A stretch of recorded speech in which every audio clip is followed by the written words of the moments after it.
आदाब नाजरीन, रंगरस की ऑनलाइन सीरीज रंग सफर की पहली सीरीज की 9वीं और आखिरी एपिसोड में हमारे साथ जुड़ने के लिए आपका बहुत बहुत शुक्रिया। आज के इस एपिसोड में कनाडा से जनाब जावेद दानिश तशरीफ लाए हैं। दानिश साहब, रंगरस की ऑनलाइन सीरीज रंग सफर में आपका इस्तकबाल है। आदाब जी। तमाम दोस्तों को, तमाम दोस्तनुमा उस्तादों, उस्तादनुमा दोस्तों को जावेद दानिश का कैनेडियन आदाब। जी जी, बहुत बहुत शुक्रिया आपका, आप हमारे साथ यहाँ इस प्लेटफॉर्म पर जुड़े। नाजरीन, जैसा कि आप जानते हैं कि रंगरस उर्दू जबान में शाया होने वाला थिएटर मैगजीन है, जिसका मकसद थिएटर की अहमियत और अफादियत को आश्कार करना है और क़ारीन का रिश्ता भी थिएटर के साथ कायम करना है। रिसाला रंगरस दुनियाए थिएटर की सरगर्मियों से ड्रामे के शाकीन को पुरखुलूस तरीके से बाखबर करता रहता है। ऑनलाइन सीरीज भी इसी सिलसिले की एक कड़ी है, जहां हम थिएटर की अहम शख्सियात को आपके रूबरू लेकर हाजिर होते हैं। तो आज हमें बड़ी खुशी है कि आज के इस एपिसोड में हमारे साथ जलीलुल कदर शख्सियत, थिएटर सफरनामा निगार और अब तो दास्तान गो भी ये कहलाते हैं, तो जनाब जावेद दानिश साहब हमारे साथ हैं। हमारे लिए खुशी का मकाम है ये। नाजरीन, मैं जावेद दानिश साहब का एक मुख्तसर सा तारुफ आपके सामने पेश करना चाहूंगा। जावेद दानिश साहब का ताल्लुक शहर कलकत्ता से रहा है। इन्होंने अलीगढ़ मुस्लिम यूनिवर्सिटी से तालीम हासिल की और शिकम की आग बुझाने के लिए ये कनाडा चले गए। दानिश साहब ने बहैसियत ड्रामा निगार और शायर आलमगीर सतह पर अपनी मुनफरिद शनाख्त कायम की है। इन्होंने सफरनामे भी लिखे हैं और ये एक कामयाब मुतरजिम भी हैं। हिदायतकारी और अदाकारी एक जमाने से करते चले आ रहे हैं और आजकल ये दास्तान गो की हैसियत से भी पहचाने जाते हैं। कनाडा में रंगमंच के नाम से एक थिएटर ग्रुप भी कायम कर रखा है इन्होंने, जिसके बैनर तले कई ड्रामे पेश हो चुके हैं। ड्रामों के 3 मजमूए इनके शाया हो चुके हैं। एक प्रोमेथियस जो कि रेडियाई ड्रामों का मजमुआ है। दूसरा है हिजरत के तमाशे, जिसमें 6 ड्रामे शामिल हैं। एक हिजरत के तमाशे, कुंवारे भले, बड़ा शायर, छोटा आदमी, ईद का कर्ब, अंधी ममता और एक तवील इंटरव्यू भी है जिसका उन्वान है हर आजादी की कीमत अदा करनी पड़ती है। बहुत खूबसूरत उन्वान है। एक दूसरा मजमुआ है इनका 40 बाबा एक चोर। हम सुनते आए थे अली बाबा और 40 चोर, लेकिन यहाँ 40 बाबा हैं और एक चोर। एक और मजमुआ है इनका जो तर्जमा किया हुआ है, वो है इनकलाबे जंज। इसके अलावा इनके 2 सफरनामे हैं, आवारगी और मजीद आवारगी। इसके अलावा इनकी जो दूसरी तसानीफ हैं, काले जिस्मों की रियाजत, विरसा, एक बाप की औलाद। एक बाप की औलाद जो है ये फलस्तीनी और इसराइली अदब का उर्दू तर्जमा है। हिंद और बैरून हिंद की कई तंजीमों की तरफ से इन्हें ड्रामा निगारी और इनकी अदबी खिदमात के लिए बहुत से अवार्ड मिल चुके हैं। गालिब एकेडमी की तरफ से इन्हें हम सब गालिब अवार्ड भी मिल चुका है। इनकी अदबी खिदमात पर एमफिल और पीएचडी के मकाले भी लिखे जा चुके हैं। तो दानिश साहब, आपसे अब हम आपके बारे में जानना चाहेंगे। सबसे पहले आप हमें ये बताएं कि आपकी आमद किस तरह से हुई दुनिया थिएटर में। अच्छा, मैं समझे दुनिया जी, मैं समझा आप उसने दुनिया में कैसे आमद हुई। नहीं, दुनिया थिएटर में आपकी आमद कब हुई और कैसे हुई? हाँ, थिएटर का जहाँ तक मामला है, मैं कोई saint Anthony's higher secondary school कलकत्ते, आपने सुना होगा, बहुत मशहूर गवर्नमेंट स्कूल है। और हमारे वालिद क्योंकि फ्री स्कूल स्ट्रीट पे ही वेस्ट बंगाल फायर सर्विसेज में थे, तो मेरा दाखिला उन्होंने वहां करवा दिया था। और ग्रेड केजी से लेके ग्रेड 12 तक मैं कोई 12-13 साल उसी स्कूल में रहा और हमेशा टॉपर रहा। और वो टॉपर इसलिए नहीं रहा कि मैं बहुत काबिल था, वो टॉपर इसलिए रहा कि वालिद साहब ने बता दिया था कि 22 रुपए फीस है इसकी, जो कि हमारी फैमिली के लिए बहुत बड़ी रकम है उस जमाने में। अगर आप फर्स्ट नहीं आए तो ये 22 रुपए का जो है मामला पूरा डबल हो जाएगा। You will not be able to afford. इस चीज को कायम रखने के लिए आपको फर्स्ट आना है कि आप इस स्कूल में पढ़ें। तो वो सिलसिला चलता रहा, अल्लाह का शुक्र कि हमने वो किया।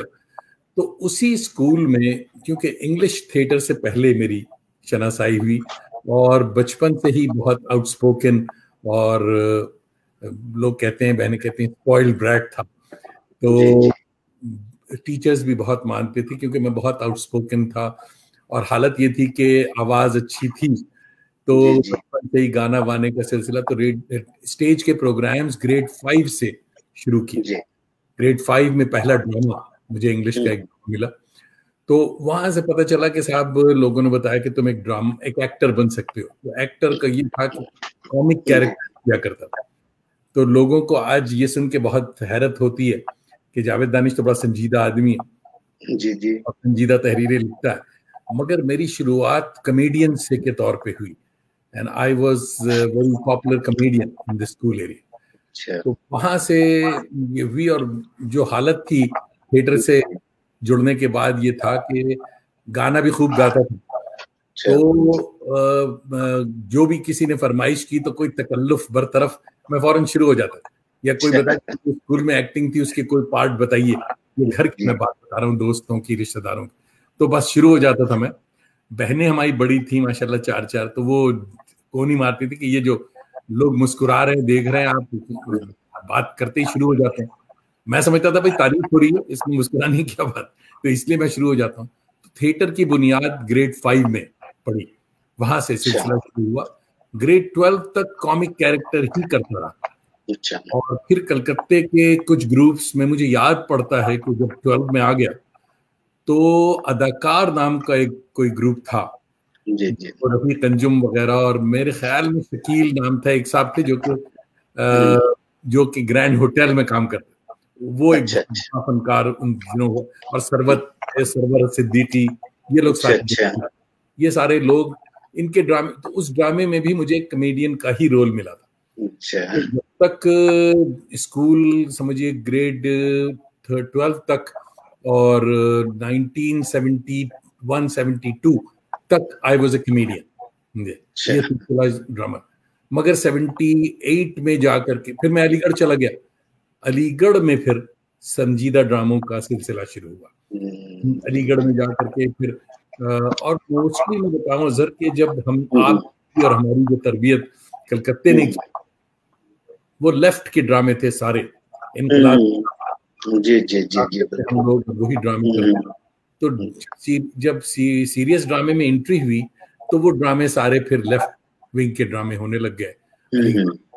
और हमने फिर अलीगढ़ से ड्रामा, मगर स्कूल लाइफ में जब स्किट्स भी लिखे थे, कॉमेडियंस होने के साथ साथ कॉमिक स्किट्स लिखे थे, मगर वो कोई तहरीर में नहीं है और उसको बताया भी नहीं क्योंकि वो इतनी ज्यादा इम्पोर्टेंट बात नहीं लिखी थी। यहाँ तक के जो ड्रामे अलीगढ़ में आकर कुछ किए, अलीगढ़ में किस्मती से जाहिदा जैदी हमारी जाहिदा जैदी, क्योंकि सीरियस थिएटर की एक तरह की, तो जाहिदा जैदी की ट्रेनिंग में, जाहिदा जैदी के अंडर बड़े ड्रामे किए वहाँ, अंकल वानिया वगैरह, चेकॉफ के ड्रामे, और ये सारे रशियंस मोस्टली ड्रामे होते थे, तो उनसे बहुत ज्यादा मुतासिर रहा। मगर अलीगढ़ छोड़ने के बाद ड्रामों का और वो सिलसिला सब बिल्कुल यू टर्न एक हुआ हमारी जिंदगी में। वो यू टर्न इस तरह हुआ कि मैं जब वापस कलकत्ते आया 76 में, तो ये था कि भाई एमए करना है, मगर हालात घर के बदलते चले गए और अचानक वालिद साहब बीमार हुए, और ऑल ऑफ ए सडन 1978 में वालिद 78 के इंतकाल हो गया।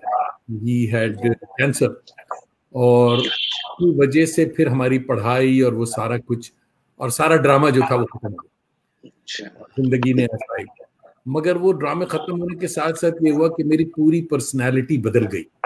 I became a very serious person, क्योंकि इतना बड़ा सानिया घर में हुआ था और उस चीज को छुपाए रखा था, हमने किसी को बताया नहीं था कि किस वजह से मौत। मेरे ख्याल में कलकत्ते के 2 एक साथियों को पता था और हमारे एक बहनों को पता था, किसी को नहीं मालूम था कि वालिद कैंसर के उससे मैंने परेशान। उसकी वजह ये थी कि वालदा हमारी बहुत कमजोर और बहुत बीमार रही हमेशा से। वालिद बड़े हम मैंने हेल्दी और अच्छे थे।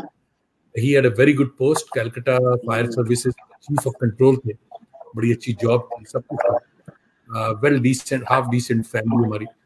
मगर इस चीज ने जावेद दानिश को बिल्कुल कॉमेडियन से एक बहुत संजीदा आदमी बना संजीदा आदमी है जी। बहुत सारी जिम्मेदारियां आ गई, तो वहां से एक दूसरा फेज हमारी जिंदगी में शुरू हुआ। अच्छा, जावेद साहब, आमतौर पर मुस्लिम घरानों में थिएटर और फिल्म को कद्र की निगाह से नहीं देखा जाता है। क्या आपके घर में भी ऐसा कुछ माहौल था कि आप थिएटर कर रहे हैं तो नापसंदीदा ऐसा पसंद न किया जाता हो आपके इस फन को, ऐसा कुछ? ऐसा नहीं था जी। उसकी वजह ये थी कि वालिद खुद हमारे राइटर थे, शायर थे, नाम था असीर तखल्लुस करते थे। किताब उनकी नहीं आई, उनकी किताबें हम 8 भाई बहनों की शक्ल में मौजूद है। मगर वालिद की बैकिंग हमारे अदबी कामों में बहुत ज्यादा थी और ड्रामे के लिए इनकरेज भी करते थे, सजेस्ट करते थे। चलिए, बहुत अच्छी बात है। औरतें वालदा हमारी हंसती थी कि ये क्या, ये सब। हमारे दादा जान जो थे उनका कमेंट, भाई अलीगढ़ आपको इसलिए भेजा गया था कि आप नौटंकी करें। यानी मगर कोई एतराज वाली बात नहीं थी। इनकरेजमेंट बहुत बहुत अच्छी बात रही। अच्छा, आपके कई रूप हैं, आप ड्रामा निगार भी हैं, शायर भी हैं, ड्रामा निगारी में भी कमाल रखते हैं और शायरी माशाअल्लाह आपकी बहुत अच्छी शायरी है, उसमें भी आप उस्ताद की हैसियत रखते हैं। आप अदाकार भी हैं, हिदायतकार भी हैं, सफर नामा निगार भी हैं आप, और अब आप दास्तान गो की हैसियत से भी पहचाने जाते हैं। तो आपको अपना कौन सा रूप सबसे ज्यादा पसंद है? देखिए, बुनियादी तौर पे थिएटर मेरी जान पहचान है। दास्तान गो जो है is an extension of theatre. अगर कोई थिएटर का आदमी नहीं है तो वो सिर्फ पढ़ के रट के या देख करके किताब दास्तान गोई नहीं कर सकते। दास्तान गोई के लिए जरूरी। जहां तक शायरी का सवाल है, क्योंकि बैकग्राउंड वालिद साहब शायर थे, घर में माहौल बड़ा शायरी का था, और लखनऊ के बैकग्राउंड होने की वजह से कलकत्ते में रहने के बावजूद रूहानी तौर पे हमारा जो घर था वो लखनऊ में था। कल्चरली आप वहां से जुड़े हुए थे, बहुत ज्यादा जुड़े हुए थे। तो वो चीजें जो थी उसकी एक बहुत अजीब सी मिसाल हम दे आपको। ये बड़ी बहन की शादी हुई तो अक्सर ढोलक और ये और वो गाना बजाना होता है हमारी महफिलों में। हमारे यहाँ अदबी नशस्त हुई थी, यानी पहली शादी घर की है। वालिद साहब और हमारे फूफा जान, उनका नाम यूसुफ कदीरी। यूसुफ कदीरी साहब पाकिस्तान चले गए थे, मगर शायर हरम के तौर पे उनको याद किया जाता था, बहुत बड़े शायर। तो यूसुफ कदीरी ने मुझे बचपन में ग्रूम किया और मेरे अव्वलीन उस्तादों में यूसुफ साहब थे। और यूसुफ कदीरी साहब को अगर आपने, वो एक नात है बहुत मशहूर कि ज़हे मुक़द्दस पूरे हक से सलाम आया पयाम आया, ये उनकी नात। तो ये जो माहौल घर का था वो बिल्कुल शायराना था, शायरी। मगर हमने जो शायरी वो की, पहले तो शायरी ये थी कि हम मुशायरे में तरन्नुम में पढ़ता है और ये सब बचपना जो हमारा, मगर बाद में जब सीरियस हुए तो नज़मों की तरफ हम राग़िब हुए और नज़मों को हमने ड्रामे में इस्तेमाल किया। तो वो भी ड्रामे का एक एक्सटेंशन था। शायरी वॉज नॉट फॉर मुशायरा, शायरी वॉज फॉर ड्रामा। तो मगर बुनियादी तौर पे अगर आप कहेंगे तो मेरी पहचान और मेरी कोशिश ड्रामा नवीस की। अच्छा, आपके का जो ये रंग सफर रहा है, तो उसमें आपके हमसफर कौन कौन थे, किन किन लोगों के साथ? खास तौर पर अभी तो कलकत्ते का आपने जिक्र किया, कलकत्ते के बाद जब आप फिर आपने जिक्र किया अलीगढ़ यूनिवर्सिटी के ड्रामा क्लब के साथ आप जुड़े रहे। जब आप कनाडा चले गए, यहाँ से बाहर दूसरी जगह गए, तो आपने किस तरह से स्ट्रगल किया और वहाँ उर्दू, बल्कि आपको तो हिंदी रंगमंच के लोग से भी नाम से जानते हैं, कि इस तरह का एक हिंदुस्तानी जबान में थिएटर करने का ख्याल आपको कैसे, क्यों और कब आया? या फिर ये आपके एक तबीयत में शामिल था कि जहां भी रहेंगे ड्रामा निगारी और परफॉर्मेंस, जो परफॉर्मिंग आर्ट है, उससे आप अलग नहीं रह सकते हैं, लेकिन इसकी इब्तिदा कैसे हुई? रंगमंच की बुनियाद कैसे ला दिया? मैं आपको बताऊं कि जो भी इमिग्रेंट होता है वो जब एक मुल्क से दूसरे मुल्क जाता है, महाजिर या तारिकीन वतन कहते हैं, तो माइग्रेशन के बाद जो सबसे पहला मरहला होता है वो रोटी रोजी का होता है। चाहे अपनी से गए हों या हुकूमत की जुल्म से गए हों, जैसे भी गए, वो एस्टैब्लिशमेंट का। तो एस्टैब्लिश होने में आदमी लगते हैं, मुझे भी 10 साल लगे। 1980 में मैं मेरे ख्याल में निकल गया था, जैसे अर्ली 80 में, और वहां जाने के बाद पहले पड़ाव मेरा था न्यूयॉर्क। तो न्यूयॉर्क में ऐसे में रहा, मुझे न्यूयॉर्क बिल्कुल पसंद नहीं आया, क्योंकि न्यूयॉर्क कलकत्ते की तरह गंदा और भीड़ भाड़ और क्राइम। तो टोरंटो से कुछ दोस्त आते मिलने के लिए, या मैं टोरंटो आया 2 बार मुशायरा पढ़ने के लिए, तो मुझे टोरंटो तो बिल्कुल जन्नत, बहुत साफ सुथरा, बहुत टोरंटो सेटल होना इसलिए। और इससे पहले आपको पता है मैं दुनिया देख करके भाग गया था, आवारगी और मजीद आवारगी कर चुका था। आज पूरा नॉर्थ अमेरिका, यूरोप ये सब घूमा हुआ था। तो मैंने सेलेक्ट किया कनाडा को, ये नहीं कि मुझे भेजा गया। कनाडा जाने के बाद वही है कि एस्टेब्लिशमेंट में लगे कुछ बहुत टाइम लगा, मगर उस दौरान मैं स्टडी करता रहा, देखता रहा कि यहाँ माहौल कैसा है, क्या है। आप भी जब कहीं जाते तो पहले देखते हैं कि भाई नौटंकी का क्या, वो देखो क्या है। वो जब देखा हमने तो सर ये हालत थी कि वीरान, दूर दूर तक सहरा, कुछ नहीं। जी जी जी जी बिल्कुल नहीं। कनाडा में इंडियन कम्युनिटी में जो 2 तरह की एक्टिविटी थी, सारा कुछ तो फ्राइडे की शाम से शुरू हो जाता था कि वीकेंड है, वीकेंड बाकायदा की तरह कि साहब आज चांद रात है। मगर वीकेंड की एक्टिविटी जो थी हमारे लोगों में वो यही था कि उस जमाने में करियोकी तो था नहीं, तो हारमोनियम और तबला लेके जो भी थोड़ा बहुत गा सकता था वो गाने लगता था। और जो लोग हिंदी बेल्ट के थे उनका ज्यादा क्योंकि मंदिर से अटैच थे, और मंदिर उनका एक बड़ा प्लेटफॉर्म होता है, वहां उनको थोड़ी सी मिली कि वो ड्रामे मिल जाता है। हाँ, थोड़ी बहुत वो भी महाभारत के कुछ सीन कर लिया ही कर लिया। सीरियस ड्रामा बिल्कुल नहीं, सिर्फ उर्दू, किसी जबान में नहीं, इंग्लिश में ड्रामे हो रहे थे। 80s में मैं जब गया तो इंग्लिश ड्रामा, तो जाहिर है कि कनाडा है, इंग्लिश ड्रामे हो रहे थे, हर तरह से हो रहे थे। तो हमने सबसे पहले तो ये सोचा कि यहाँ एक ग्रुप बनाया जाए और लोगों को जमा किया जाए। तो वो एक्टिंग वगैरह सब छोड़ छाड़ कर हमने साहब सीरियसली 1994 में, मेरे ख्याल वो 10 साल में, बताया आपको कि 10 साल लगे रोटी रोजी ठीक करने में, पैसा कमाना था और भेजना था। वो जब सब कुछ ठीक 90s में जाके आई वॉज एबल कि किताब भी पहली छप गई, हिजरत के तमाशे 5। ये जो ड्रामे आप देख रहे हैं, ये ड्रामे वो 10 सालों में बैठ के लिखे। पहले स्टडी किया कि भाई क्या है कनाडा, ये इमिग्रेशन क्या चीज है, माइग्रेशन, ये हिजरत है क्या चीज। तो हिजरत जो है वो जहनी तौर, जिस्मानी तौर पे कहीं चले जाने को हिजरत नहीं कहते। आपका पूरा और सब कुछ साथ आप लेके जाते हैं, और वहां जाने के बाद जो मौके देखते हैं आप, तो उसमें हमने तो, आपको बहुत अच्छा शेर मुझे याद आ रहा है कि एक और दरिया का सामना था मुनीर मुझको, मैं एक दरिया के पार उतरा तो मैंने देखा छोड़ के जब तो कि ये मामला कोई सरसब्ज बाग नहीं है, यहाँ भी आपको सब कुछ करना होगा। और हमने साहब उसकी मेहनत शुरू की। मैं बड़े उससे बताता हूँ कि छोटा सा पौधा गुलाब का हम स्मगल करके ले गए, और वहां लोग हंसते थे कि भाई ये बर्फ की जगह है, यहाँ गुलाब आप बाहर कैसे लगाएंगे। उसको इंडोर रखा और आस्ते आस्ते पानी देते रहे।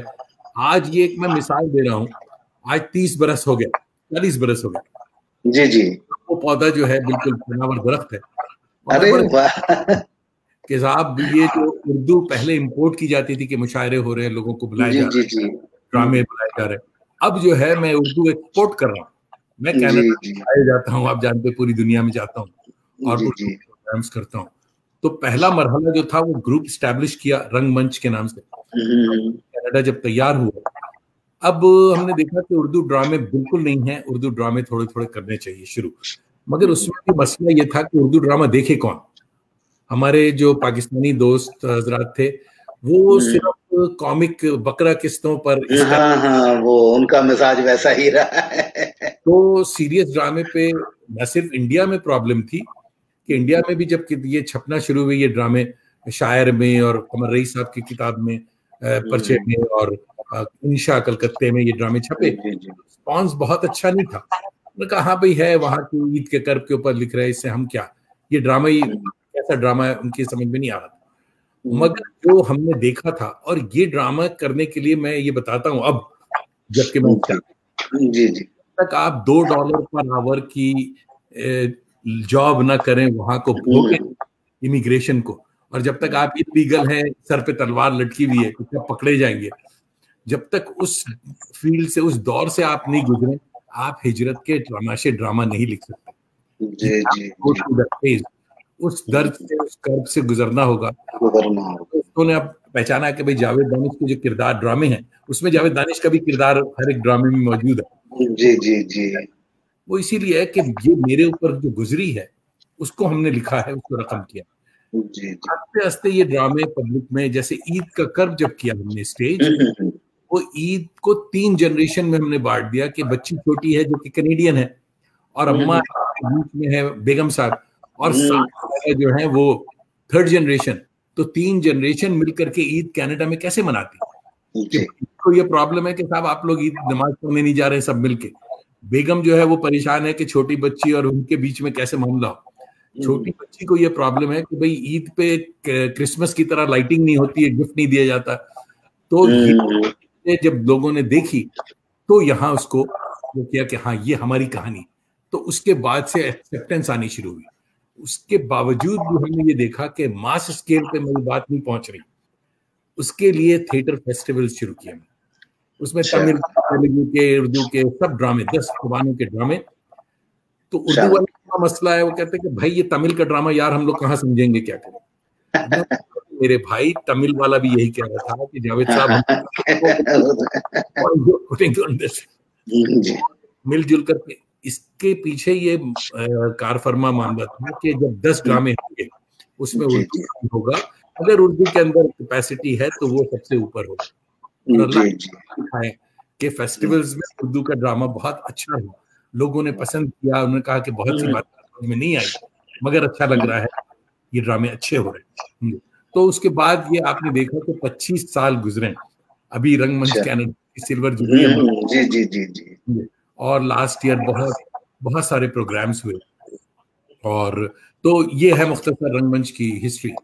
जी अच्छा, ये बताइए कि आपने जिस तरह से अभी कहा कि ईद का कर्ब जो ड्रामा आपने लिखा, तो वहां के लोगों को लगा कि हाँ ये मेरी बात है। सही मानों में ड्रामा वही है कि हम ड्रामा कहाँ और किसके बीच में कर रहे हैं, नाजरीन कौन है और उसके जज्बात की अक्कासी करता है या नहीं। तो बेशक आपका ये ड्रामा कामयाब रहा होगा, क्योंकि आपने महजरी अदब पे जो काम है आपका ड्रामे के हवाले से, वो तो बहुत बड़ा काम है, इसमें कोई शक नहीं है। लेकिन फिर भी मैं ये जानना चाहूंगा कि कोई एक नजरिया जिससे आप ज्यादा मुतासिर हैं, इस तरह का आपके साथ। मैं आपको बहुत मजे कि जब में था कलकत्ते में तो बादल सरकार और मुकुल दत्त और ये हाँ, और वो मार्क्सिज्म ज्यादा हावी था। जब अलीगढ़ गया तो क्योंकि इंग्लिश लिटरेचर था, हमारा ज्यादा ज़्यादा हमारी होती, तो उनके यहाँ भी जो है शॉ और शेक्सपियर तो खैर सब्जेक्ट में थे, मगर स्टानिस्लावस्की से लेकर के और ये जितने ब्रेख्त और ये सारी चीजें जो ये घोल घोल के पिलाई गई, बड़ा मुतासिर साहब हम भी, और वालों की तरह हमने भी साहब जो मजमून लिख रहे हैं, जो बात कर रहे हैं, उसमें कोटेशंस उनके आने से बड़ी बड़े नाम, वेस्ट के बाद नाम में बात बता रहा हूँ, मगर जब वेस्ट में आया और इत्तेफाक है कि उस फॉर्मूले को इस्तेमाल कर रहा था और कैसे करना है, क्या करना है, कि लाइटिंग कैसी होगी और सेट का होगा, मगर 1990 में अचानक हबीब तनवीर साहब कनाडा आ गए। अच्छा, मजे की बात बताए कि हबीब तनवीर मेरे मेंटर रहे हैं, और के जमाने से पहले कलकत्ते में तनवीर खुद अलीगेरियन थे, तो कुछ ज्यादा मेहरबान थे हम पे, मेहरबान थे। तो हबीब तनवीर ने कलकत्ते में, मेरे ख्याल में 70s में या 80s में, डेट याद नहीं, ऑल इंडिया रेडियो कलकत्ता के लिए हबीब तनवीर का इंटरव्यू लेने में गया। अच्छा। और वो बात जब हो रही थी, बातचीत करते करते उन्होंने कहा कि बेटा ये बताइए कि बंगला आपको आती है? हमने कहा जी बहुत अच्छी आती साहब, तो बात भी कर लेते हैं। हाँ, तो उन्होंने कहा कि यार ये इंटरव्यू वगैरह ठीक है, कितने पैसे मिलेंगे? हमने कहा 30 रुपए मिलेंगे साहब। कह रहे मुझसे लेना, तुम इसको हटाओ, पहले हमारी बात। मैंने कहा क्या बात बताइए? कह लेंगे कि तुम बंगाल में हो और तमाम बातों के बावजूद तुम तर्जुमे के ऊपर काम करो, बंगला ड्रामा को उर्दू में करो। तो ये जो बीज था ये हबीब तनवीर ने बोया था। और प्रोमीथियस जो ड्रामे की किताब है, बेसिकली ये हबीब तनवीर की देन। और उसके बाद जब हम मिलने बहुत 10 साल 15 साल गुजर चुके थे, तो एक मुलाकात हुई टोरंटो में हबीब तनवीर साहब से। हबीब तनवीर जैसे ही हमने नाम बताया वो पहचान गए। कह लगे तर्जुमे का काम हो रहा है या नहीं? तो मैंने हाथ हमने जोड़ा तो आपने वाकई पहचान दिया। कह लगे कैसे नहीं पहचानता, हमने तो तुम्हें लगाया था काम पे और मैंने तहरीरें और तुम्हारे ड्रामे में देखा। तो टाइम लिया, दूसरे दिन हमने होटल आएंगे, आपसे बातचीत प्रोडक्शंस के बारे में पूछना, कुछ नजरियात पे बात करनी जो आप कह रहे हैं, तो उससे ये कहानी में सुना। तो आप दूसरे दिन में गया उनका इंटरव्यू मिलने के लिए, और पहले तो कहने लगे अच्छा ठीक है, तो किससे मुतासिर हो? मैं क़िबला आपसे बड़ा मुतासिर हूँ। तो कहने लगे अलीगढ़ बोल रहा है, ये तुम नहीं बोल रहे हो। तो हमने कहा नहीं सर, मैं आपको बहुत मुतासिर हूँ। कहने लगे ब्रेख्त को पढ़ा है? हमने कहा पढ़ा तो है हमने, मगर आपने उसे रिजेक्ट कर दिया, समझे आप। तो कहने लगे अच्छा खूब तैयार होकर आए हो? तो हमने तैयार होकर क्या सीखने आया हूँ सर, बताइए। बेटा बहुत बड़ी बात बता रहा है, बेटा जमीन से जुड़े रहो। बिल्कुल। हमने कहा क्या मतलब? कहने लगे कि जमीन से जुड़े रहो, तुम अब कैनेडियन हो और कनाडा की बूझ बात इख्तियार कर ली है, वापस तो नहीं जाओगे? हमने कहा तो वापस कहाँ जाएंगे? कहने लगे कैनेडियन लाइफ पे ड्रामे लिखो। ये सारी चीजें जो थी तुम्हें ज़्यादा ज़्यादा ने खुद पढ़ाई, बहुत अच्छा है, हमारी चीजें भी तुमने देखी, मगर देखा होगा तुमने कि ब्रेक पर ये सब कुछ को सीख करके मैं छत्तीसगढ़ी ड्रामे कर रहा हूँ जी। आके पाँव छूंगे क्या करो? कहने नहीं, पाँव छूने की जरूरत नहीं है, आपको बता दिया जमीन से जुड़े रहिए जी, कनेक्ट टू योर ग्राउंड। हमने कहा ये बहुत बड़ी बात आपने कह दी, हमने लिखा है और ये क्या। हमने उनको बताया कि भैया ये क़िबला, ये ड्रामे तो छपे हैं तो इंडिया में इसका कोई रिस्पांस बहुत अच्छा नहीं है। कोई कहता है कि ये वन प्लेलेट है, कोई कुछ कहता है, कोई कहता है फुल लेंथ प्ले नहीं है। कहने लगा आप लिख किसके लिए रहे? तो हमने कहा लिख तो महाजिरों के लिए लिख रहे। कहने तो फिर आपको इंडिया की क्यों फिक्र है? तो सर अवार्ड वगैरह वही मिलता है। तो हंसने लगे। अवार्ड का टाइम आएगा तो मिल जाएगा, वो खुद घर पे आ जाता है। वो जी जी बिल्कुल की बात थी अजहर कि जमीन से जुड़े रहो जी बिल्कुल। हमने फिर काम किया, और जो बड़ी बात और बहुत अच्छी बात हम बताएं जी जी कि देखो यार, उर्दू के मामले में प्रॉब्लम ये है कि लोग किताबी जबान लिखते हैं ड्रामे में। बिल्कुल बिल्कुल। कि बात कर रहा है घर का नौकर, वो आप जनाब करके बात कर रहा है, कितने से आते हैं। तो लगे कि गाली गलौज के साथ लिखिए है तो जैसे बात करता है। तो हमने कहा कि सर वो बोली ठोली जो आप कह रहे हैं वो हमने आपके यहीं से सीखी है, वो अपना लिया। कहने तारीफ नहीं कर रहा मेरी, हमने कहा नहीं तारीफ नहीं कर रहा हूँ, मिसाल कर रहा हूँ, आगरा बाजार से देखा है, आगरा बाजार है तो ठोली हमारे यहाँ बहुत है, और है इस मामले में हमें कि साहब वो बोली ठोली हमने अपनाई। तो ये आपको ही बता रहा हूँ कि आगरा बाजार से ही हमने कैरेक्टर्स की कि जब जो हमारा किरदार है वो उस जबान में बात कर रहा है। जी जी, अभी मैं आपसे यही सवाल करने वाला था कि आप जाहिदा जैदी के साथ आपने अलीगढ़ में काम किया है, लेकिन आपके ड्रामे पे जाहिदा जैदी का जरा सा भी असर नहीं है। नहीं, उस जमाने क्योंकि जाहिदा जैदी जो मकालमे लिखती हैं वो तनकीद की जो जबान होती है उसमें लिखती है, जो बिल्कुल अदबी, और बस यूं समझ लीजिए कि इस आम बात बोलचाल में जिस तरह से हम आप गुफ्तगू कर रहे हैं, जो ये एक इंटरव्यू है, अगर इसे तहरीरी शक्ल ले लिया जाए तो ये एक अलग ही जुमले और उस तरह से बातचीत होगी। और वही एक तहरीरी इंटरव्यू होता है कि हमने सवालनामा भेज दिया और जिनसे इंटरव्यू लेना है उन्होंने लिख कर भेज दिया। तो ये दोनों इंटरव्यू की जो जबान का जो फर्क है, ठीक वही फर्क मुझे ज्यादा ज्यादा के ड्रामों में नजर आता है कि उनका वो कैरेक्टर जो है वो बोलता हुआ नजर नहीं आता, मुझे ऐसा लगता है। और ये चीजें आपके ड्रामे में कतई नहीं है, यानी आपका कैरेक्टर जिंदा कैरेक्टर है और एकदम ऐसा लगता है जैसे भाई मैं बोल रहा हूँ, ये मैं है, मेरी जबान ये है। ये हमने हबीब तनवीर से सीखा, जी। टू बी तो वेरी ये आपसे इसी हवाले से मैं ये जानना चाहूंगा कि ड्रामा निगारी करते वक्त, लिखते वक्त में आपका प्रोसेस क्या होता है?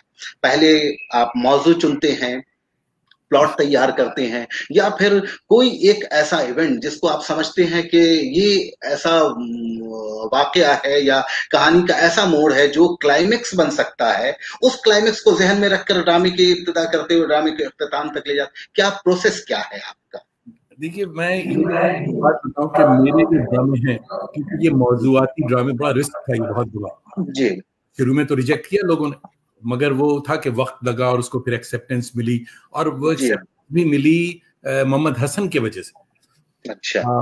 अल्लाह उनको गरीक रहमत करे। मोहम्मद हसन साहब ने जब पढ़ा इन ड्रामों को, और अपने उसमें 50 साल को इंतखाब उन्होंने छापा था, उसमें बड़ा आदमी ड्रामा छापा। मोहम्मद हसन ने ये वो दिया, सर्टिफिकेट दिया कि साहब उर्दू में पहली बार महजरी जबान और महजरी अदब पे उसमें कोई शक नहीं है। पहले हिजरत के मौजू पे ड्रामे नहीं लिखे गए। वो भी ये भी उन्होंने कह दिया कि अगर है भी तो एक किताब के 5 ड्रामे, पांचों के पांचों का मौजू बहुत ही खतरनाक ये है जावेद ने, मगर वो पांचों ड्रामे को अगर आप एक पिरो दिया जाए एक लड़ी में, तो वो पांचों एक कहानी है, 5 उसके सीन है। और इस यही वजह थी कि इसकी वजह से यहाँ के टेलीविजन ने उसको, ओमनी टीवी है, उसने उसको लिया। पहले तो कहा कि भाई इसको इंग्लिश में कीजिए आप, और इंग्लिश में करके हम इसकी सीरियल पूरी किताब की बनाएंगे। तो वो बनी, और इसी वजह से कि वो एक ही मौजू के सारे ड्रामे। तो ये हिजरत के तमाशे की वो कहानी थी। जहां तक ताल्लुक है कैरेक्टर्स का, तो ज्यादा ज्यादा वो हबीब तनवीर ने वही मुझे वो किया था कि तुमने खूब पढ़ा, मगर मैंने ग्रेड लेने के लिए पास कर लिया आपने, अब एग्जाम बीए पास। और प्रैक्टिकल मैदान में ड्रामे की जबान जो है वो दूसरी है किताबी उससे। तो इस वजह से उसको मानते हुए हमने भी जो शुरू में ड्रामे लिखे, आपको हम बताएं कि लेफ्ट उससे मुतासिर होकर जो ड्रामे थे वो बड़े लंबे और बहुत ही इनकलाबी बातें, ये सारी चीज। मगर बाद में उसमें चेंजेस आई और हमने देखा कि भाई ये हिजरत के मौजू पे लिखना है तो इसको इस तरह से फील करना होगा। तो वो हर कदम पे मैं यही कहूंगा कि हबीब तनवीर का वो था कि उससे मैं बड़ा मुतासिर था। इस वजह से वो बोली ठोली, हम उसको कहते हैं कि बोली ठोली वो जबान में आई। जी। अच्छा, आपका जो ये काले जिस्मों की रियाजत मैंने पढ़ी है, वो पूरी किताब पढ़ी है, उसमें आपके तर्जुमा किए हुए 2 ड्रामे हैं, एक है सब्जा नस्ल और एक है दलदल के बासी। वो स्वैम डोलर और हार्ट की वोल्फसाइन का ये दोनों प्ले है, जिसे एक हमारे कॉलेज के बच्चों ने भी पिछले बरस खेला था, दलदल के बासी। जी हाँ, दलदल सब्जा नस्ल, सॉरी सब्जा नस्ल खेला था, बहुत बहुत अच्छा उन लोगों ने खुद से तैयार किया था और बहुत एंजॉय किया उन लोगों ने, और बहुत, और देखने वालों का जो ये था, एक जो फीडबैक मिला हमें कि वो जरा सा भी नहीं लग रहा था कि वो ड्रामा अफ्रीका में लिखा गया, अफ्रीकन लिटरेचर है या फिर किसने लिखा है। बिल्कुल यहाँ के माहौल की अक्कासी करता हुआ ड्रामा था, इसमें कोई शक नहीं है। तो ये जो ब्लैक लिटरेचर को आपने जिस तरह से सामने, स्याफाम अदब का तारुफ जिस तरह से आपने उर्दू में करवाया, ये इसमें कोई शक नहीं है कि मेरे ख्याल से इससे पहले उर्दू में शायद स्याफाम पे बात नहीं हुई है कभी। एक चीज और, एक और ड्रामा भोपा जो बहुत पसंद आया था, 3 ड्रामा, तो जरा सा इसके पीछे क्या रुझान था, किस तरह से आपने सोचा कि ब्लैक लिटरेचर पे काम किया जाए, असल में ब्लैक आपने चुना खास तौर पे? ब्लैक लिटरेचर जो प्रोजेक्ट था ये असल में खालिद सुहेल का प्रोजेक्ट था। खालिद सुहेल हमारे दोस्त में बहुत अच्छा, तो तर्जुमे का काम हम लोगों ने, तर्जुमे का मामला हमारे यहाँ बीज इन्होंने बो दिया था, और तर्जुमे की बात करते रहते थे कि भाई उर्दू में तर्जुमे कम है, कम तर्जुमा करना चाहिए। तो इसने खालिद सुहेल ने एक दफे कहा कि भाई तर्जुमे का काम हम मिल के करते हैं। हमने कहा मिल के करते हैं। तो खालिद सुहेल ने कुछ चीजें चुनी, और जाहिर है कि मैं जब चुनूंगा तो मैं थिएटर चुनूंगा उसको। तो हमने ओल सोयनका के वो ड्रामे जब पढ़े तो हमें ये लगा कि ये तो बिल्कुल हिंदुस्तान के माहौल और हिंदुस्तान के गांव की बात कर रहा है, वही सारे एलिमेंट्स है, वही सब कुछ है। तो जब उसको किया, वाकई कुछ लोगों ने कहा कि अगर तुम नहीं बताते कि ओल सोयनका का है तो आम आदमी नहीं समझता कि ये तर्जुमा है ये ड्रामा का। और भोपा का जहां तक ताल्लुक है, भोपा ड्रामा हमने यहाँ एक शो आया था, और वो शो साउथ अफ्रीका से एक ड्रामा ग्रुप आया था, उन लोगों ने भोपा किया था, इसी नाम से किया था। वो ड्रामा इस कदर अच्छा लगा हमें कि उसी दिन रात आकर के हमने उसको जहन में इतना सवार था कि उसको आकर हमने उर्दू में उसको लिख डाला। अच्छा, वो ड्रामा सोर्स कुछ लोग कहते हैं कि किस इसका है, कि मुझे नहीं पता अभी तक कि वो रियली किसकी थी। हमने उसमें ये लिख दिया था कि ये जो है इससे मुतासिर होकर के ग्रुप थिएटर देखा था उसको। अच्छा, भोपा ड्रामा भी बहुत अच्छा, यानी करने के लिए, स्टेज के लिए वो बिल्कुल बहुत। इन तीनों ड्रामे में ये अजीब बात बताऊं कि हालांकि वो दौर हमारा गुजर गया वेस्ट बंगाल वाला, मगर वो जरासीम के अंदर मौजूद है। तो जब भी मौका मिलता है, ठीक है भाई, हमने अपने ड्रामों में जो तबाजात ड्रामे हम एक प्रोजेक्ट के तहत लिख रहे हैं, लिख रहे हैं सिर्फ, मगर जब भी मौका मिला तो कोई चीज जो है घुमा फिरा करके वो इनकलाब आई जाता है, समझे। तो इसलिए ये ड्रामे जो हैं बगावत के ऊपर, ये तीनों ड्रामे और सक्सेसफुली यहाँ भी स्टेज हुए हैं और बहुत कामयाब, बहुत ज्यादा। मगर इससे भी बढ़ के जो बात तर्जुमे पे बात थोड़ी सी और बता दें कि इनकलाब जंग जो आपने जिक्र किया, ये भी अरबी का ड्रामा है, इनकलाब जंग, जो कि अरबी और बगावत पे है, समझे। वो भी वहां, तो इस तरह से तर्जुमे का काम काफी किया हमने, बहुत। अब जैसे भोपा ड्रामे के बारे में मैं कहूं कि मैंने एक ड्रामा पढ़ा है और उसे शाया भी किया अपने रंगरस में। गौहर मुराद का ड्रामा है। गौहर मुराद जो फारसी के ड्रामानिगार हैं और बड़ा नाम है उनका एक प्ले है डिक्टेशन। तो डिक्टेशन का भी जो क्राफ्ट है, जिस तरह से लिखा है और सजाया है उस प्ले को, और उसमें भी इसी एक इनकलाबी बात है, और एक किरदार कई इसमें आता है। एक प्रिंसिपल है, स्टूडेंट है जो एक्सप्लॉइट कर रहा है, किस तरह से इस्तेहसाल हो रहा है शागिर्द, और पूरे एक सिस्टम पे जो एक वार है। तकरीबन वही चीजें भोपा में नजर आती हैं। भोपा का भी क्राफ्ट, मुझे लिखने का जो तरीका है वो मार्वेलस, बहुत बहुत अच्छा है। और उसमें 3 किरदार हैं भोपा में आपके, और वो 3 किरदार लेकिन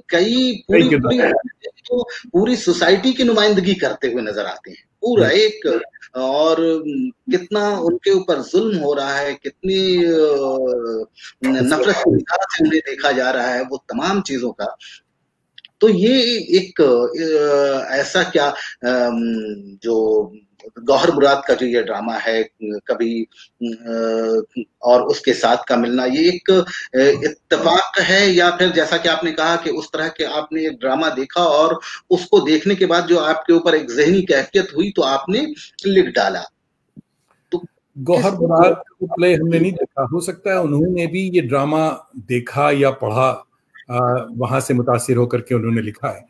हमने जहां तक सुना है कि ये ग्रुप बहुत मशहूर ग्रुप था जो कि आया हुआ था यहाँ, और पूरे कनाडा में इन्होंने प्लेस किए, और कई प्ले किए थे, एक नहीं, पूरा वो सेशन उनका फेस्टिवल टाइप का था साउथ एशिया। और बहुत जबरदस्त एक्टर सारे के सारे, बहुत जबरदस्त। ब्लैक्स जो हैं वो ऐसे भी बड़े एनर्जेटिक और बहुत डांस में जो चीजें सिर्फ हमने नहीं डाली वो ये थी कि कंटिन्यूअस बीच बीच में म्यूजिकल था, और ब्लैक्स के गाने और डांस बाकायदा बहुत जोर। हमने सिर्फ उसको आखिर में जाके एक जगह यूज किया, तो उसको भी फैज की नज्म लगा दी, अफ्रीका आ जाओ अफ्रीका, तो मौजू पे थी, ठीक थी, इसलिए वो लगा दिया। वरना ये ड्रामा साउथ अफ्रीकन ही है, ये ड्रामा ईरानी नहीं है। ईरानी क्राफ्ट फिल्म में बहुत अच्छा है, थिएटर में अभी इतना नहीं है कि ऐसे ड्रामे। नहीं, लेकिन हो सकता है कि वो वहां से आइडिया लिया हो, हाँ, गौर मुराद नहीं वहां से लिया हो, लेकिन बिल्कुल उसका क्राफ्ट नहीं। अच्छा, ड्रामे का स्पिरिट, आपका, हाँ हाँ जी, जो रूह है वो साउथ अफ्रीका, वो अफ्रीकन है, बिल्कुल अफ्रीकन है, बिल्कुल बिल्कुल, हाँ। अच्छा, इनकलाब-ए-ज़ंज में आपके कई ड्रामे हैं। इनकलाब-ए-ज़ंज जो कि अरबी का तर्जुमा आपने किया, दलदल के बासी, सफजान नस्ल, नंगे पाँव जो कैनेडियन ड्रामा है, और स्वीडिश ड्रामा है सुमुम। सुमुम मैंने बहुत पहले पढ़ा था। आपका ये रूहे अदब या किसी दूसरे एक मैगज़ीन में शाया हुआ था, और उसमें मैंने पढ़ा था, मुझे बहुत अच्छा लगा था ये ड्रामा। मेरे ख्याल से मैंने इसे 20 बरस पहले पढ़ा है शायद, तो उसी ज़माने में, ऐसे ही कुछ। और एक है आयरिश ड्रामा पहली किरण, जापानी ड्रामा भी आपने तर्जुमा किया पुरस्कार मोहब्बत, अमेरिकी ड्रामा भी किया आपने कोई है, और बंगला के 3 ड्रामे तो आपने किए ही हैं, चंडालिका, शाहजहां और प्रोमेथेउस। तो ये बताइए कि आपने अफ्रीकी अदब, Canadian drama, Swedish drama, Irish drama, Japanese drama और अमेरिकन प्लेस, इन तमाम प्लेस का अलग-अलग जायका लिया तर्जुमा के ज़रिए। सबसे ज्यादा अच्छा और मजा किस में आया? किस जबान के ड्रामे में आपको लगा कि इसमें यहाँ के ड्रामे के कल्चर और ज्यादा, या फिर हम जब इंडिया में होते हैं, जब बात करते हैं, हम लोग बंगाली अदब से, बंगाली ड्रामे से बहुत मुतासिर होते हैं, जी, ये बहुत ज्यादा ही है। मगर जब आप दुनिया निकल करके, यानी अलीगढ़ से निकल के अलीगढ़ आए तो थोड़ा होराइजन और बढ़ा, मगर जब यहाँ आ गया तो वो तो होराइजन आसमान बिल्कुल सामने। उसमें जितनी चीजें पढ़ी और जो की, तो हमारा अदब बहुत अच्छा है, इंडियन का ड्रामे बहुत अच्छे हैं। मगर आपने जो अभी नाम लिया जापानीज ड्रामे का, आप देखिए इस ड्रामे में है, किसमें है, किसमें है? नो प्ले में। अच्छा, हाँ, तो ये ड्रामे में भी जापानी हो, और इतने ज्यादा एडवांस वो लोग कि मैं जब गया तो हमारे यहाँ जो रिवॉल्विंग स्टेज है आज, रिवॉल्विंग स्टेज 20th सेंचुरी की चीज है कि साहब इलेक्ट्रॉनिक वो हो और उससे स्टेज रिवॉल्व कर रहा है। हम लोग बड़ा मुतासिर होते थे कलकत्ता, मैंने इंडिया में जब हमने देखा सबसे पहले कलकत्ते में ही रिवॉल्विंग स्टेज बना था। जी जी। क्या आज के दौर में जापानीज जो हैं काबुकी थिएटर जो कर रहे हैं, उसमें रिवॉल्विंग स्टेज आज भी वो हाथ से रिवॉल्व कर रहे हैं, हाथ से वो कर रहे हैं, और पता चलता है कि साहब कितने पहले से ये रिवॉल्विंग स्टेज इनके यहाँ मौजूद होगा कि क्या कितने एडवांस थे ये लोग। इसी तरह से जापानीज के अलावा वो प्ले आप उसको करिए, मैं आपको कह रहा हूँ कि वो जो पुरस्कार मोहब्बत, वो बड़ा अच्छा प्ले, मगर इन तमाम चीजों में मुझे वो तमाम घूम फिर करके वो अफ्रीकन प्लेस ज्यादा पसंद है। उसमें जो बात है, उसमें जो वो है, तो वो दूसरे ड्रामा, ऐसे हर ड्रामा एक से बढ़कर एक है। किरण वो तो स्कूल के जमाने में कोर्स में था, उसको हमने हसन पानी के साथ वो कर दिया, और वो सुना हमने कि कलकत्ते में बहुत बार बच्चों ने किया है स्कूलों में। हाँ, तो इसलिए ड्रामा हर जगह का एक से बढ़कर एक। हम सिर्फ समझते हैं कि वेस्ट में जो हमें जो इंडिया में खबरें आ रही हैं कि साहब अब तो खैर मल्टी मीडिया इतना ये हो गया कि हर किसी के पहुंच में, मगर हम तो शॉ और शेक्सपियर और इससे आगे नहीं बढ़े, समझे, जरा ब्रेख्त और, मगर दुनिया जो है थिएटर की वो बहुत बड़ी और बहुत आगे, बहुत एक से बढ़कर एक मुल्क और एक से बढ़कर एक प्रोडक्शंस हो रहे हैं।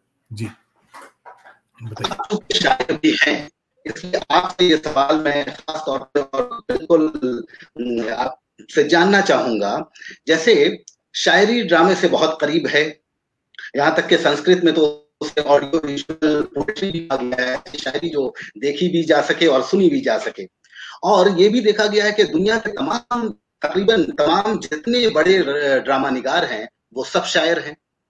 तो क्या एक ड्रामा निगार के लिए शायर का होना जरूरी है, या एक शायर ही बड़ा ड्रामा निगार हो सकता है?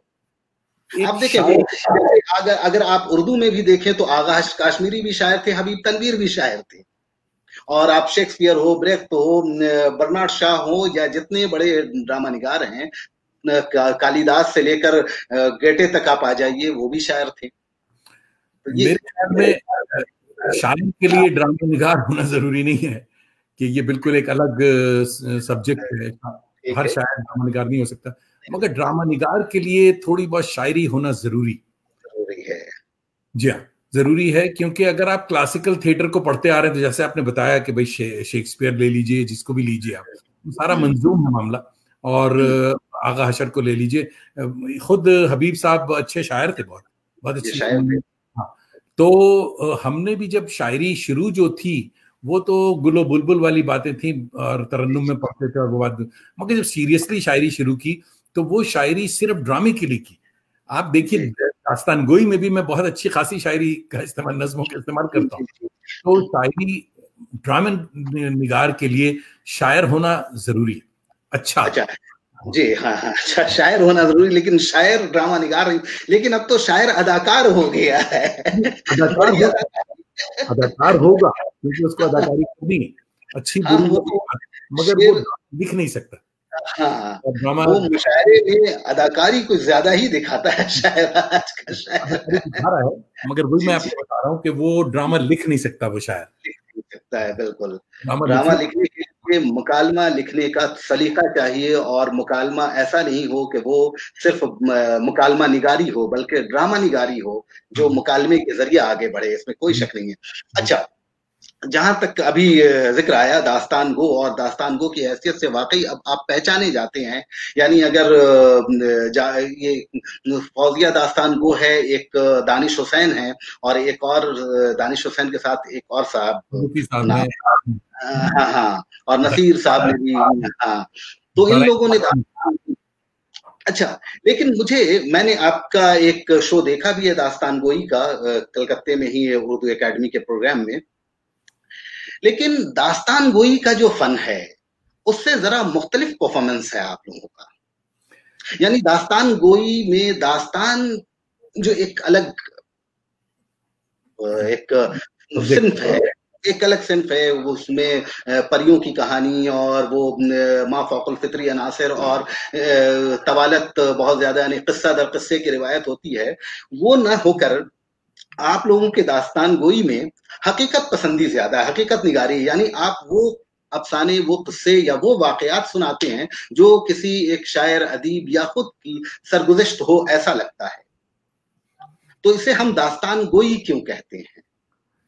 देखिए, दास्तान गोई, दास्तान जो है it's mother of all story telling अगर हम कहते हैं, या फिर दास्तान से ही सारी चीजें निकली हैं।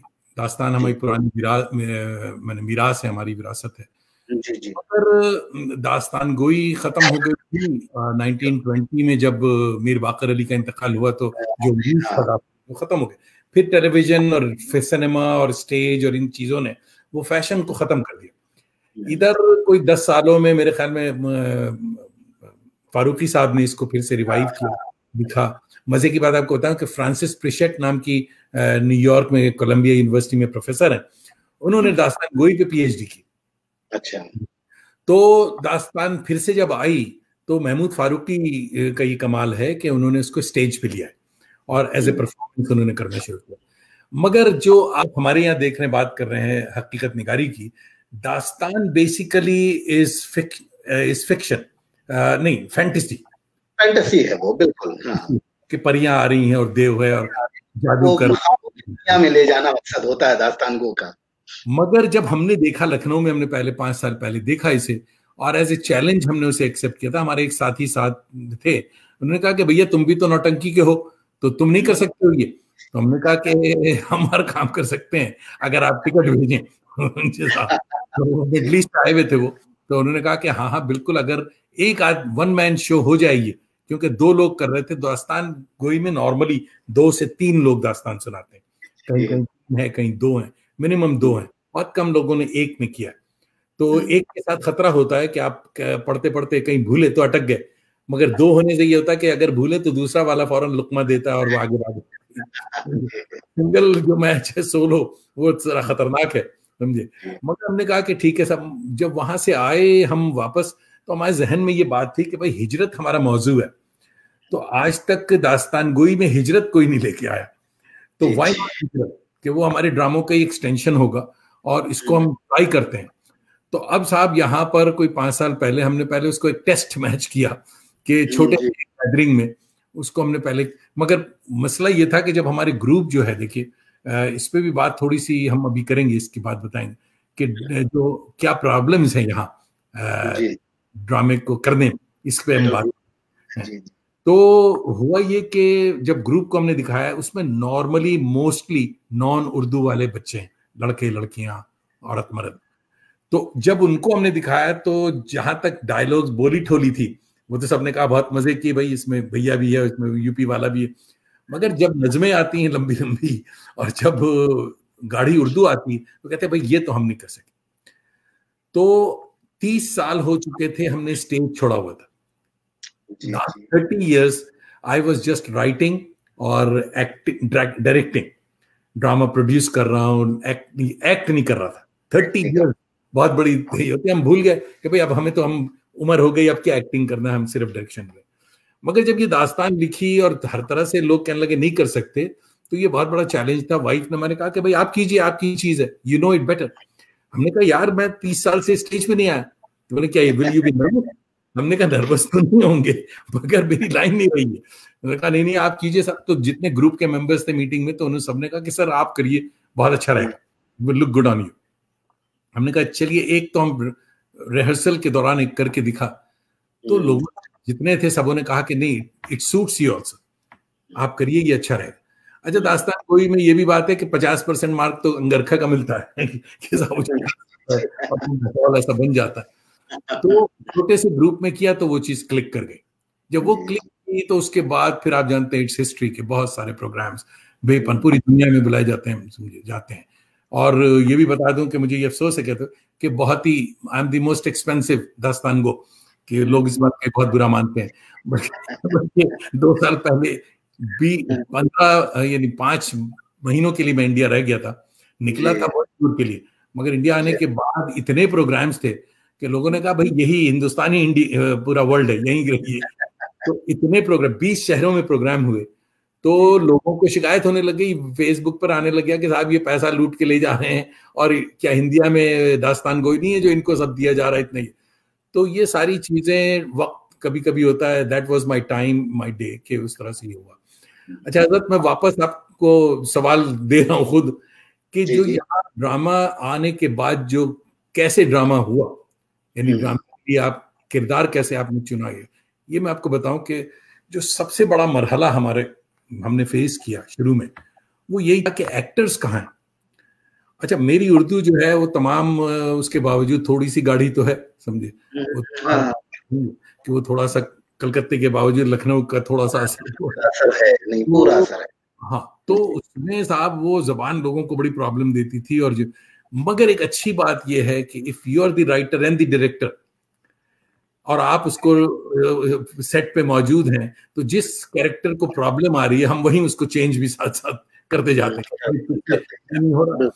खूबसूरत नहीं बोला जा रहा, चल भाई इसको सुंदर कर ही देते हैं, ऐसे चेंजेस उसमें कर आके।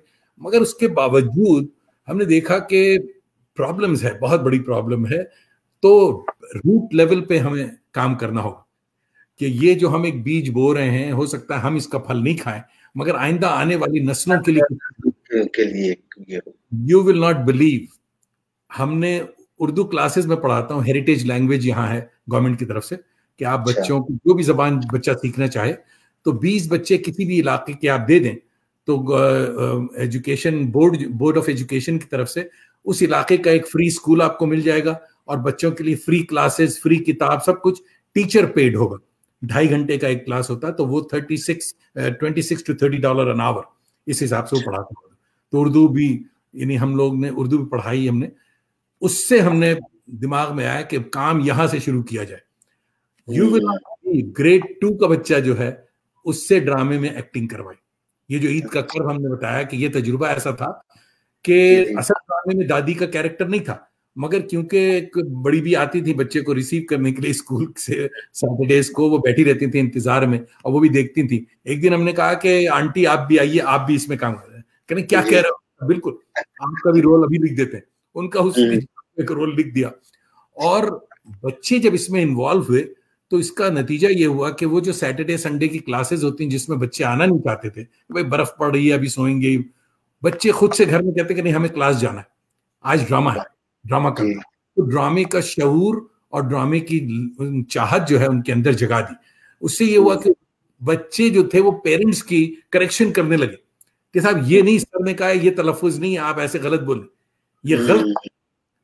अब हमारे पड़ोस से आए हुए जितने लोग कहते हैं गलत है, मैंने कहा ये गलत नहीं, ये गलत है। तो इस तलफ्फुज की भी करेक्शन होने लग गई और बच्चे जो है अच्छी उर्दू बोलने लगे।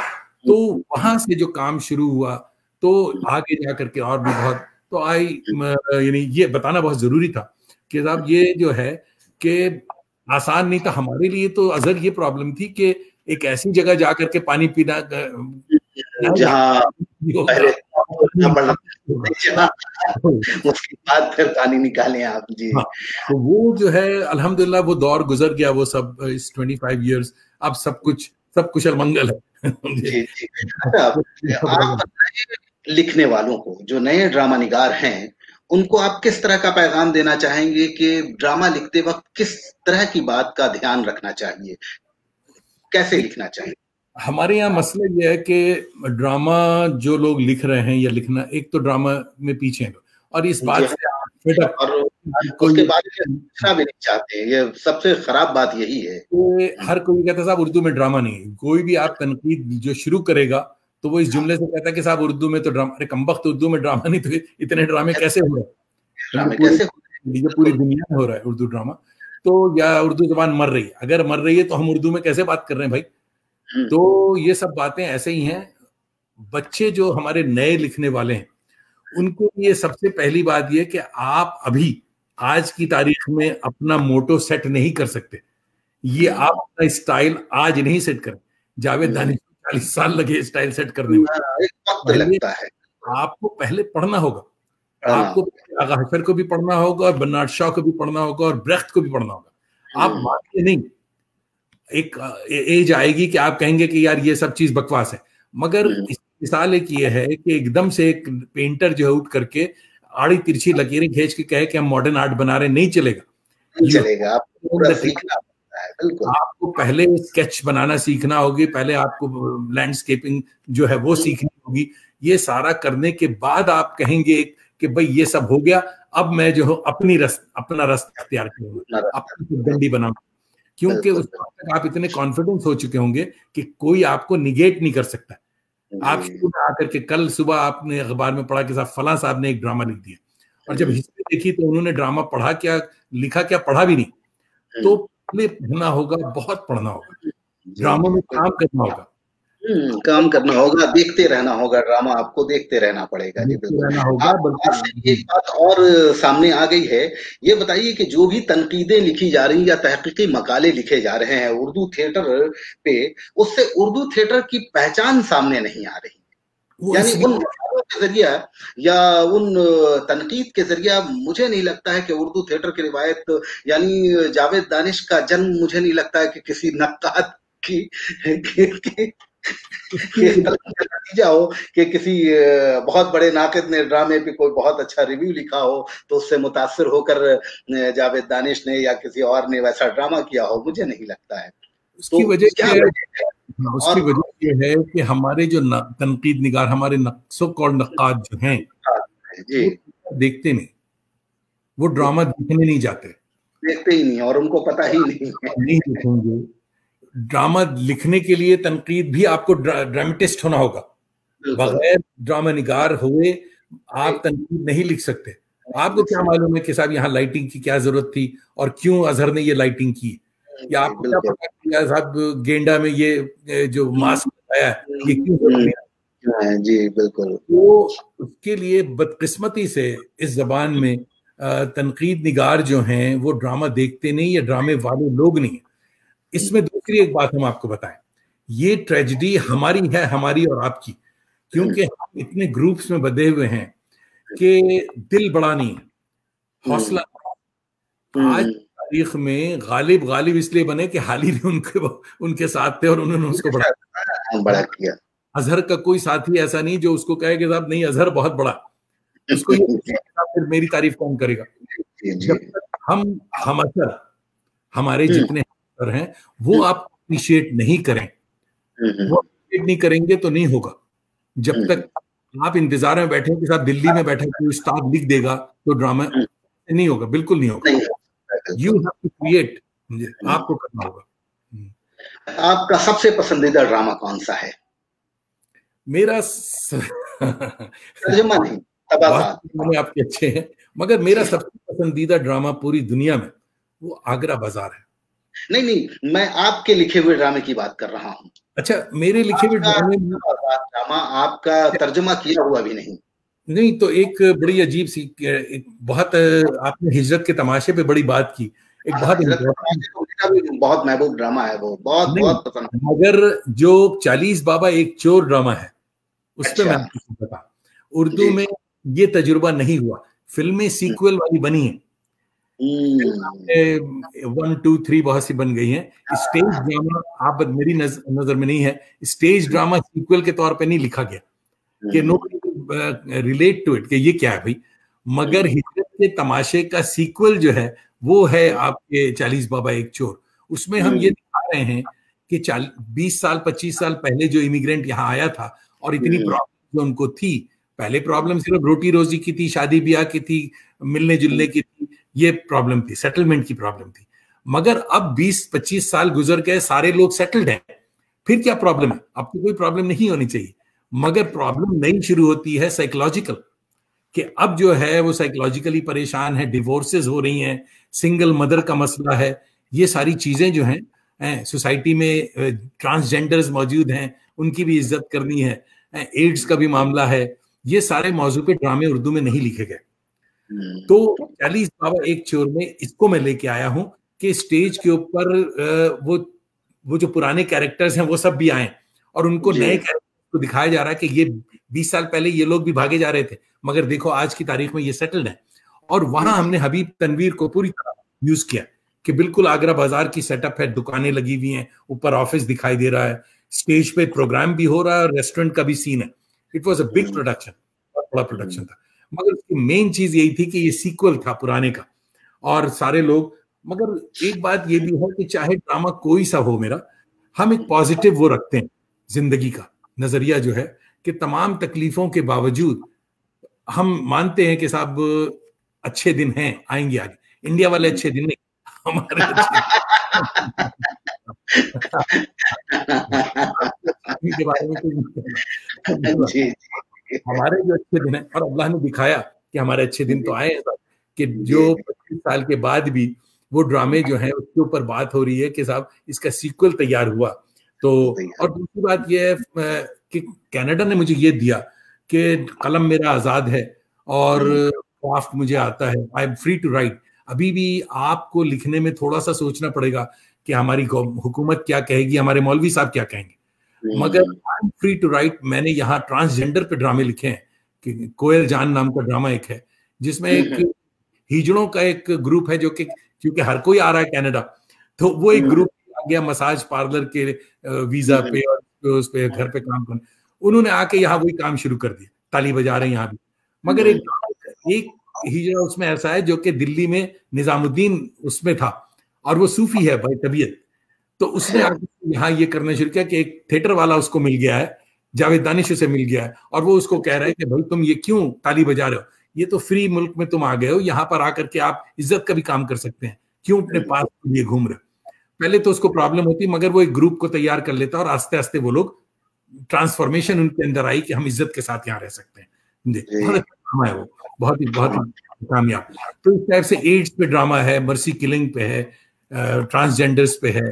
तो ये नए नए ट्रांसजेंडर्स पे मैं समझता हूँ कि उर्दू में किसी ने लिखा नहीं है अभी तक, और एड्स के मौजू पर भी शायद पहला ड्रामा है जो आपने लिखा है। हाँ, वो नहीं लिखा था, वो अच्छा ड्रामा। मैंने मेरे मुताले में ऐसा कोई ड्रामा नहीं आया है कि जो एड्स के मौजू पर इस तरह से पहले कोई ड्रामा लिखा गया हो। और ट्रांसजेंडर पे भी ट्रांसजेंडर लिखा गया है, वो उनकी हंसी मजाक के तौर पे उसका हंसी मजाक, संजीदगी से उस पर गौर नहीं किया गया कि भाई ये भी सोसाइटी की एक फर्द है, वो नहीं हुआ, नहीं हुआ है, बल्कि मजाक उड़ाया गया है, उनको एक अलग ढंग से देखा गया है। अच्छा, ज़हनी और फितरी तौर पर आपके अंदर में सबसे बड़ी तब्दीली क्या आई इस थिएटर की वजह से? दाढ़ी शादी हो गई।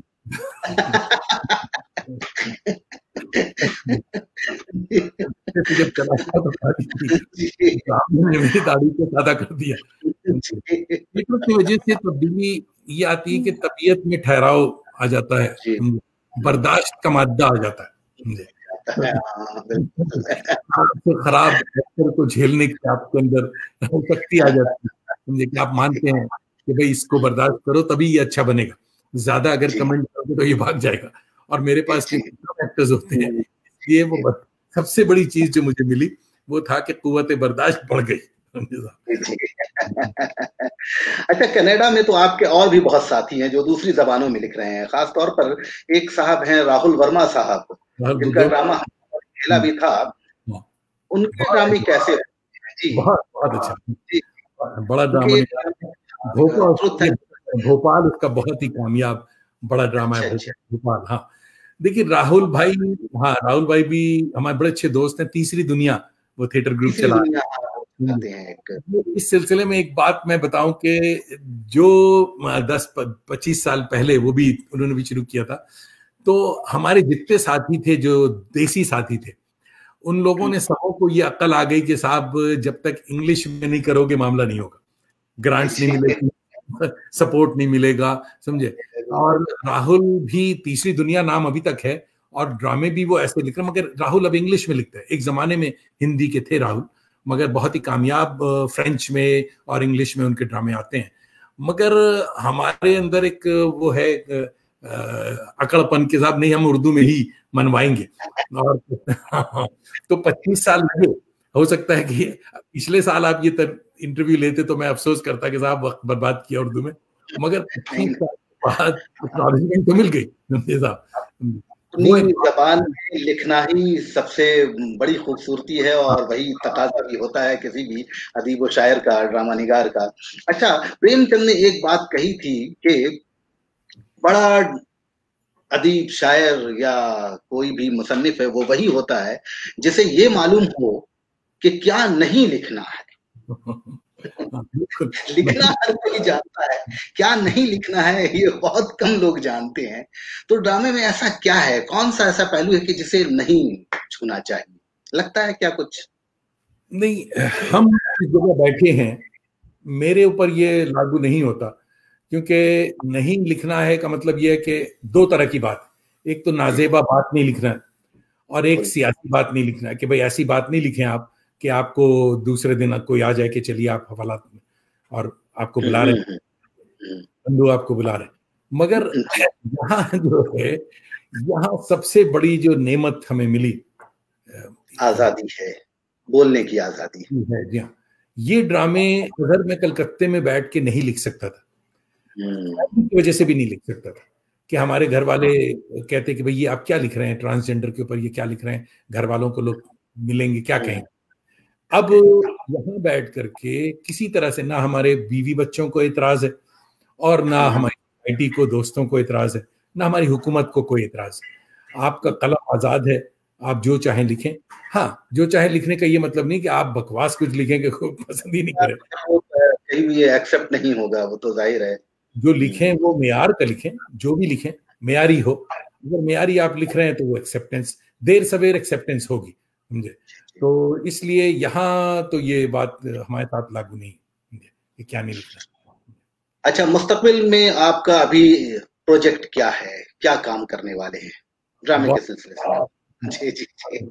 जो नया एक मजमुआ तैयार है वो है मैं सब कुछ भूल जाना चाहता हूँ, जिसका टाइटल है।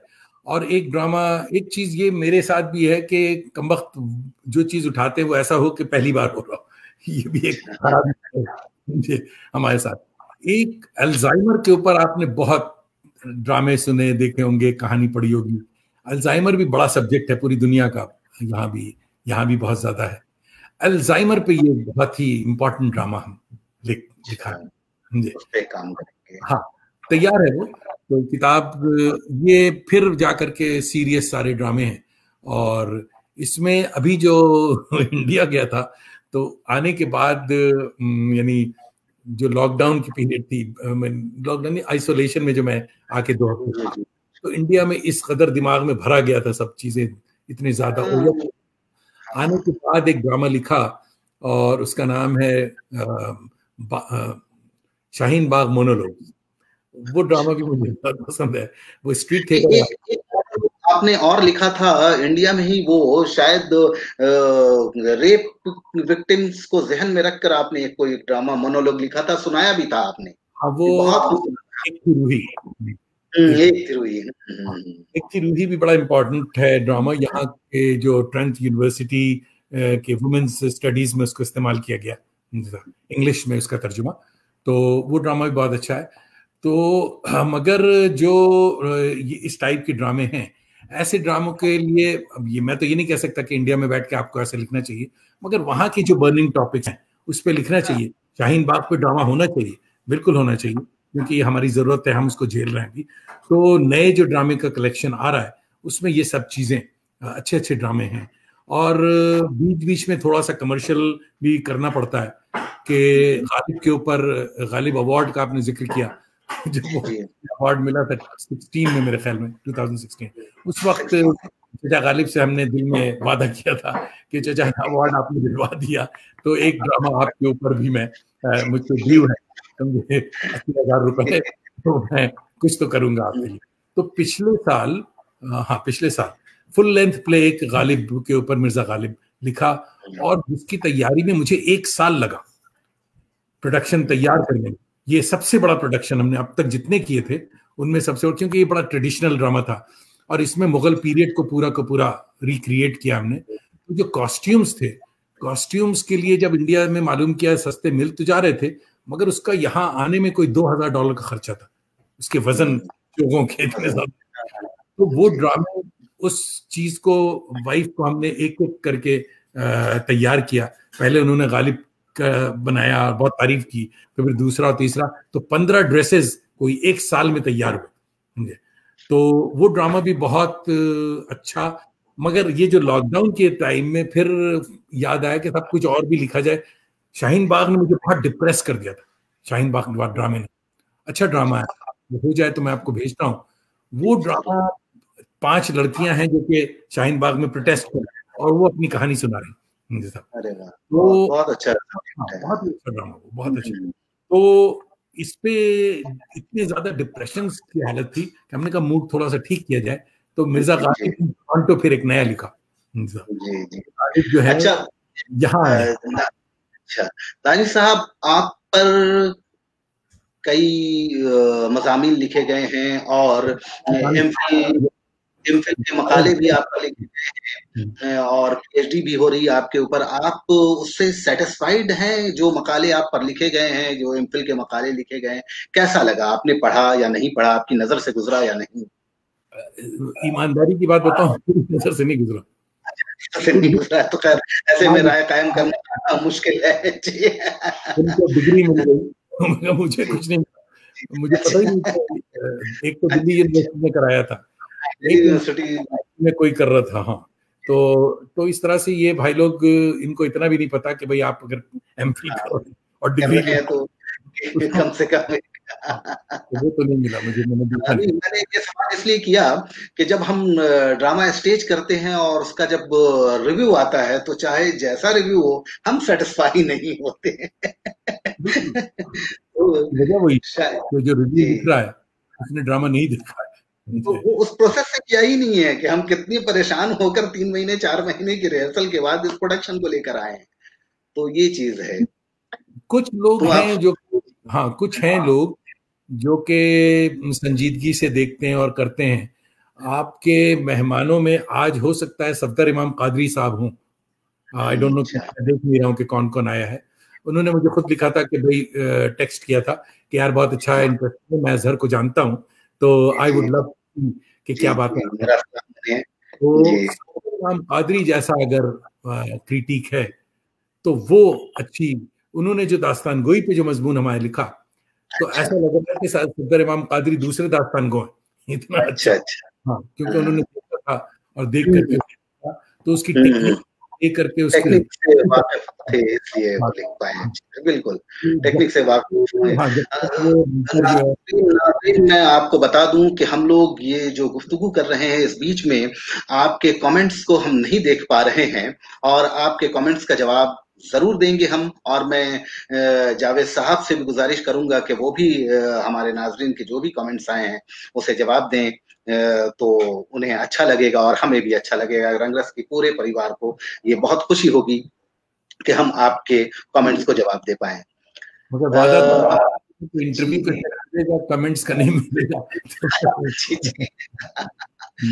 वक्त तो चूंकि 1 घंटे का ये प्रोग्राम है और अब वक्त हो गया है, आगे बातें तो बहुत सारी हैं, और मेरे ख्याल में अगर आपके साथ बात करते रहें तो पूरी रात हम लोग बात करते रह जाएंगे, थिएटर पे कम नहीं होगा, इसलिए कि बहुत सारी बातें हैं। मैं इनकलाब-ए-जंग से भी मैं कुछ बातें करना चाहता था, सफर आपका जो आवारगी, मजीद आवारगी, इस पे भी बात करना आवारगी और मजीद आवारगी से एक जो मैं समझता हूँ कि कुछ ऐसे लफ्ज हैं जो जावेद दानिश से एसोसिएट हो गए हैं, जैसे खुशबाश, जिगर, आवारगी, मजीद आवारगी। यानी अगर हम अदबी सर्किल में अगर आवारगी की बात करते हैं तो हमारे जहन में सफरनामा आ जाता है।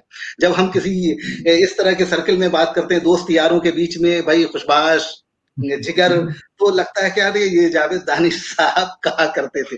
असल में ये मैं इसलिए कह रहा हूं कि शायद आपका वो कमेंट ब्लॉक हो गया था, कर नहीं पा रहे थे, तो आपके जो मैसेज थे, एक मैसेज मैंने शाकिर है उसे मैंने भेजा, तो उसमें नाम लिखा हुआ नहीं था, मैंने मैसेज फॉरवर्ड कर दिया, तो उसका जवाब आया ये जावेद साहब का है क्या, इसलिए कि इस तरह के लफ्ज वही इस्तेमाल करते हैं। हमने कहा जी जनाब, तो ये एक इंडिविजुअलिटी है में से एक है, खूबी है आपकी कि कुछ लफ्जों से आप पहचाने जाते हैं। आवारगी करना एक अदबी लफ्ज हो जाएगा, ये किसी ने नहीं सोचा था, लेकिन अदबी महफिल में बड़े अच्छे से इस लफ्ज का इस्तेमाल अब होता है। तो हमें बहुत खुशी है कि आप हमसे मिले हैं। अब नाजरीन, आपका बहुत बहुत शुक्रिया कि आपने इस रंग सफर में हमारे मुअज़्ज़िज़ मेहमान जनाब जावेद दानिश को सुना। नाज़रीन, आपको मैं ये बताता चलूं कि ये रंग सफर जो है रंग रस की ऑनलाइन सीरीज है, और इस सीरीज की जो पहली सीरीज जो है ये आज यहाँ तमाम होता है, और यहाँ आज के बाद फिर हम दूसरी सीरीज लेकर आएंगे जिसमें और दूसरे ड्रामा के हिदायतकार और ड्रामा निगार और दूसरे फनकार होंगे जिनसे हम बातचीत करेंगे, रूबरू होंगे। हमें बहुत खुशी मिल रही है ये कहते हुए कि आप हमारे साथ बराबर तमाम एपिसोड में जुड़े रहें, और जावेद दानिश साहब का मैं शुक्रिया अदा करता हूं कि जावेद दानिश साहब हमारी गुजारिश पे और हमारी दावत पे वो यहाँ हमारे प्लेटफॉर्म पर आए, उनके आने से हमारी इज्जत में इजाफा हुआ है। जी, आपका बहुत बहुत शुक्रिया जावेद दानिश साहब। तो अब नाज़रीन आपसे इजाजत चाहते हैं, और शब बखैर और खुशबाश, जिगर, क्या कहते हैं आपकी सबका, आपकी शब बखैर।